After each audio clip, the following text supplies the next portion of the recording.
Hello friend, সকলে কেমন আছো? আশা করছি সকলেই ভালো আছো। তোমাদের আশীর্বাদে আমারও চলে যাচ্ছে।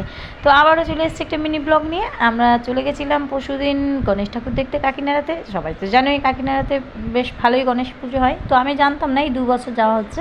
তো দেখো, আমি আর আমার মেয়ে হেঁটে হেঁটে যাচ্ছি গণেশ ঠাকুর দেখতে। আর পিছনে আমার হাজব্যান্ড এবং আমার বোন আছে। আমার হাজব্যান্ড হলো আমার ক্যামেরাম্যান। চলো তোমাদের দেখিয়ে দিই ঠিক কতটা সুন্দর ঠাকুর, মানে থিমটা করেছে, এবার ঠাকুরটা কত সুন্দর হয়েছে। তো আমি একাই বা কেন দেখবো, তাই তোমাদেরকেও দেখানোর জন্য ভিডিওটা শ্যুট করেছি। তো দেখে নাও কেমন হয়েছে। তো আমার পিছন পিছন সবাই চলে এসো।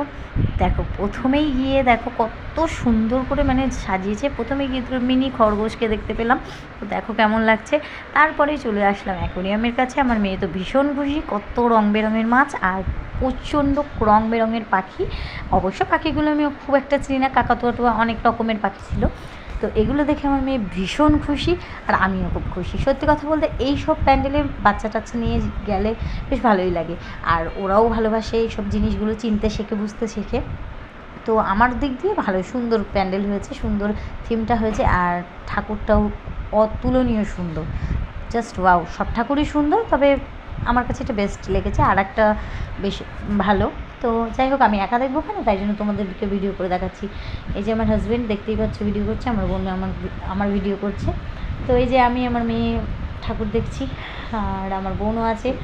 তো আমার বোনকে ভিডিওতে নিতে পারিনি, কারণ ও ক্যামেরাটা ধরেছিল। তো তোমাদের যদি ভালো লেগে থাকে একটা লাইক কমেন্ট শেয়ার করে দিও অবশ্যই। টাটা, সকলেই ভালো থেকো।